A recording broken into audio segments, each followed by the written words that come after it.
I need a mic. Yeah, thanks. So I told you that there's going to be basic and advanced. Obviously, you needed to hear what you heard today. What I'm going to be talking about is more advanced. The crown is something you should not start in your first few years in practice because you're going to create problems. You're not going to understand how it ages. You're going to have problems with it. So why even talk about it? Because you need to know about everything. So I'm going to talk about crown planning, design, and execution. And what's important, though, is how do you sell or inform a patient about something they can't even see? They don't even see that area. The way to do it is to present it from all sides, because when you do a crown transplant, you get benefits from all sides. The obvious one is the one on the right, which is frank baldness. You heard Vance talk about the movie theater effect. There's also, in addition to that, the roundness. You lose the contour from a side profile view. And from the front, the upper arc of the crown actually contributes to the visual density that you see from the frontal view as well. So that's important as well. Who's a candidate? Let's break it down. For me, the first thing is you have to be 35 years or older. Do you always have to be? No, but for the sake of the basic course, I think it's important to think about that number. Why is that arbitrary number present? Because of limited donor hair that's ongoing depleted and ever-expanding crowns where you can have this ring that could look weird. So it's very tempting to do a 25-year-old crown. And I'm not saying you should never do one, but I'm going to say you should never do one in your first 5 to 10 years of practice as you're starting to understand the dynamics of future hair loss. So this is a safe number. Is it always safe? No. You could have a big, ugly crown at 35 and limited donor hair, and you said, hey, I remember Sam said 35 years age. Check. No. You have to look at all those dynamics, but this is a nice lower limit of safety. Also, you have to help the patient understand the aesthetic frame to the face of the front. We talked about that in my consultation a couple days ago, is that oftentimes is really where the money is, so to speak, where the patient will get more bang for his buck. And if we don't explain that to the patient, they may be focused on the crown. In addition to that, you want relatively stabilized hairs. If this area is continuing to rapidly expand, and you look at that, and you may want to watch it a couple years, and therefore, during that time, you get a relationship with the patient, you see the dynamic change of that crown, and you feel more comfortable. And as I said earlier, you have to look at donor to baldness ratio. If you've got a really depleted, big bald area in the back, and you've got very, very poor donor hair, you're probably not going to want to do it. And I think the other thing, as I said, is hair loss is progressive, so the patient's really got to understand that they may need more procedures down the road, and you have to express that limitation to them on the front end. I always say the difference between an education and an excuse is an education is told to the patient before and excuses after. Now this is just a little academic slide to show you the different patterns that are out there. You don't have to really, this is good for probably the boards, but this is what exists out there with a greater diffusion pattern in females and a greater sort of a clockwise type of pattern in most men. But you can see there's also double whorls of different natures. The shape and design on the back side is also important because these are the natural patterns, and the one that I want you to focus on is the one on the far right, the cornet pattern, because sometimes, unless you wet the hair, you heard Vance talk about, you may miss that little bald area on the bottom. And what's the problem with that? One, you didn't transplant it and it could be exposed very soon, or you may harvest into that area and then you have a problem with non-permanent donor hair, so you lose the transplanted hairs and you have an exposed scar. So those are things that you really want to look for. This is a key slide, and I like, I don't know if it was it Biener who came up with this idea? But the billboard effect is, I always talk to patients about this, so I'm only giving you practical ideas. The billboard effect is the idea that, remember that box I showed you a couple days ago? The crown or vertex is on the vertical plane. So when you're on the vertical plane, you see naked bald scalp directly head on. On the top of your head, you see it from an angle, so you don't see bald scalp as well. So when you're seeing it straight on, it's much harder to camouflage that. Plus, sometimes the graft growth rate in the crown is a little less, which you have to express to the patient. And think about soldiers in an army all lined up in rows. You can't see through them as well. That would be the front. But these soldiers here are all lining in a circle, and so you don't get this much coverage because they're all lying everywhere. So that's something important. First, we're going to talk about planning the donor area. Remember what I said, that if you have a a coronet, you got to look for that and go a little bit lower than that. So we plan the donor area, and remember, always plan for a thinner strip just so that you don't deal with tension. Always look for that degree of tension there. So when we have the initial plan, we make the circle of where we want to go, but remember, if we don't wet the hair or consider that area of miniaturization, you may have an exposed result in a very short time. Or if the patient goes swimming, they may see a halo effect. In the older patient, whatever that should be defined as, that's something maybe 45 or greater, etc., whatever that older patient is, and look at that stabilized pattern of loss over time, you may want to be more conservative, but the younger patient, you got to be a little bit more aggressive because you got to plan for future loss. You don't want them to come back in 2 years with this halo effect and a ring of baldness around what you previously transplanted.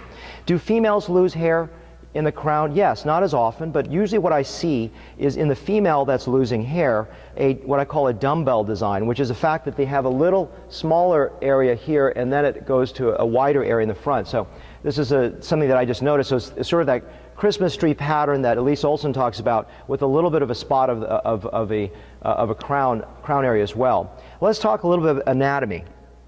You have to divide this up so you have a language to discuss with patients, a language to discuss with your colleagues, and understand how to do this. So we're going to talk about planning based on these criteria. So you have the center whorl, okay, that's where it's whirling out, the upper arc, everything on the upper portion of the whorl, and the lower arc below it, and then transitioning. You heard the vertex transition zone or point where it goes from vertical plane to horizontal plane into the posterior mid-scalp. So remember that the transitions, I talked about how hair grows a couple days ago, and there are no abrupt transitions on the scalp. So as you start to create your whorl in the center, okay, you want the transitions to be seamless going out to the sides. And so this dotted line that you're seeing here is that transition arc where it goes from the whorl to join out to the side. So get your brain to start seeing those transitions. Let's talk about a preferred design. If the person is bald and you don't have to follow the whorl pattern, you have liberty to create whatever design you want. You can create a double whorl, you can create a clockwise whorl, you can create a counterclockwise whorl, but let's keep it simple. There's no reason to create double whorls if they don't exist. So you want to create the best design pattern that would be effective for a patient. Most people are right-handed, so they comb their hair this way. So I like to create a clockwise whorl. Why? Because the area where it's clockwise, again, this is an advanced topic, the hairs arch over the hair part, which is an area of visibility from the front view. Remember, you're affecting the front view. And it follows the sweep and the arc of how the hair is combed.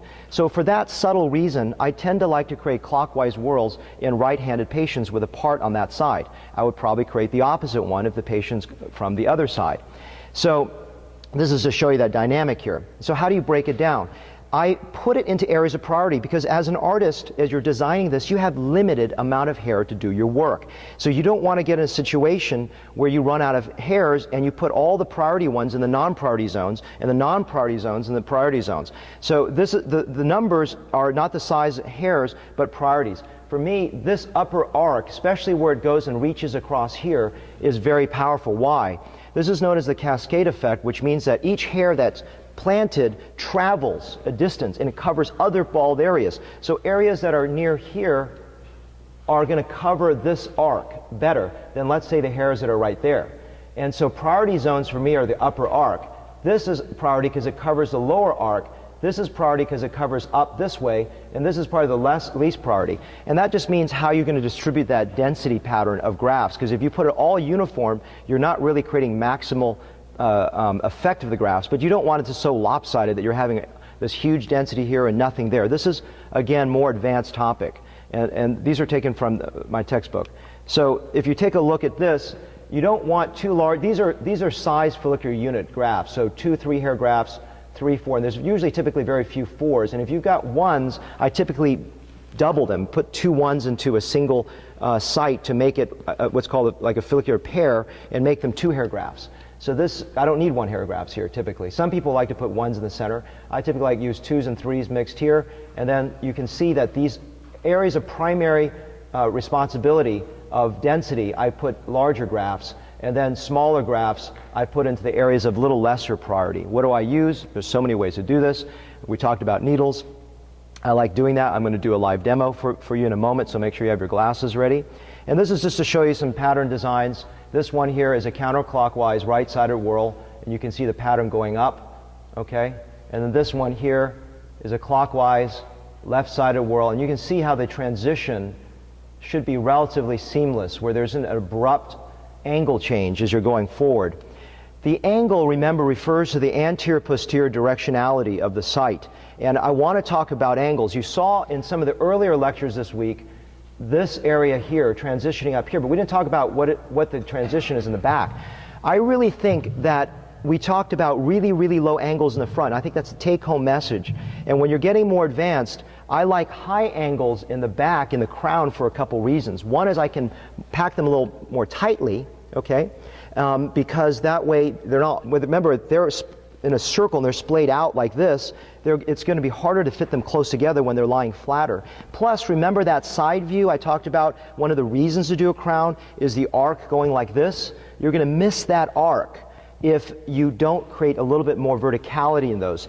And also, as you come down, you're transitioning lower and lower. So just as much nature has not created changes abruptly going left to right, nature also has not created abrupt changes going from front to back. So it's a gradual lift and a gradual decrease. And so I just put this up there again to reinforce the concepts of why we're doing this. These are the three reasons that I typically create slightly higher angles, maybe 45 degrees or so in the crown, versus the front, which are 20, 30, 35 degrees there. And this is just a model of crown angles to show you this, of what I'm talking about.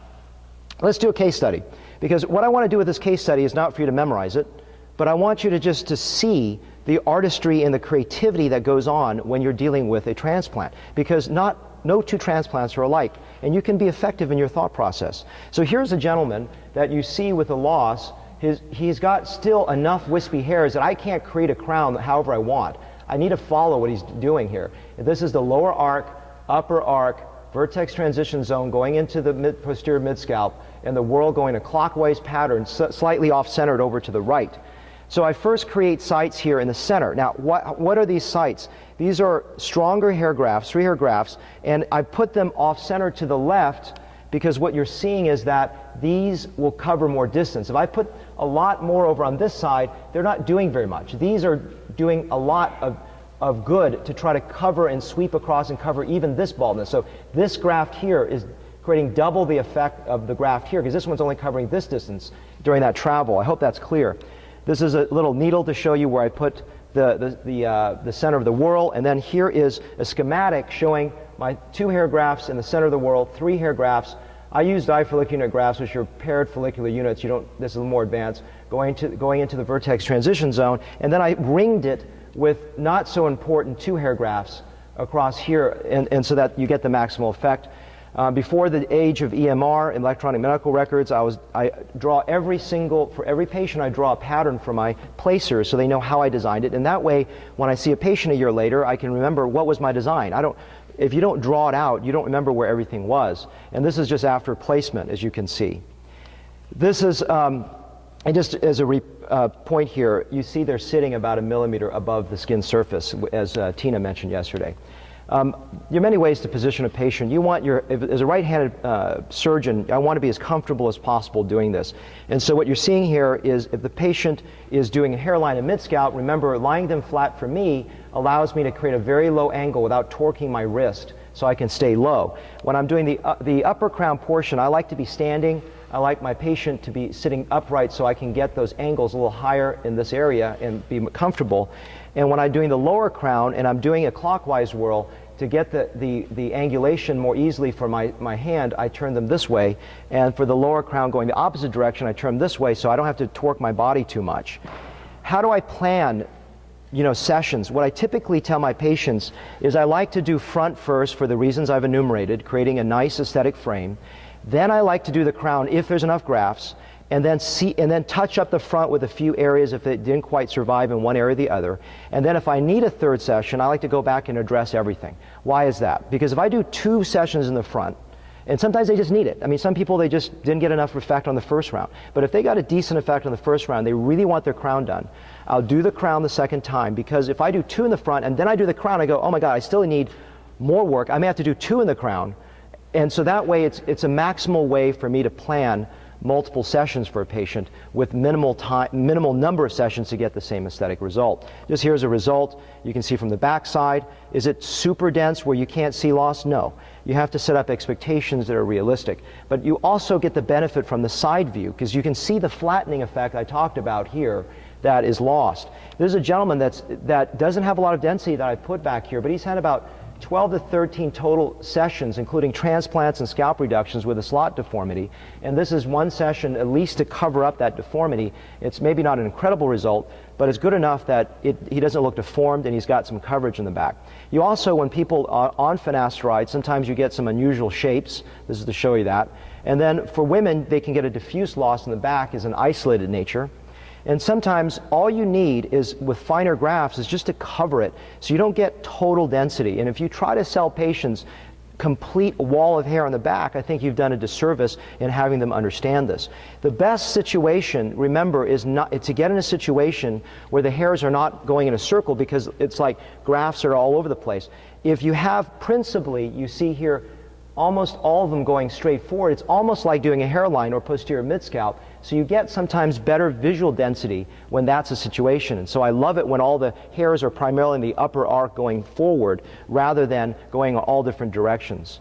So let me do a 3D demo here. I'll take a question if there is one as I go.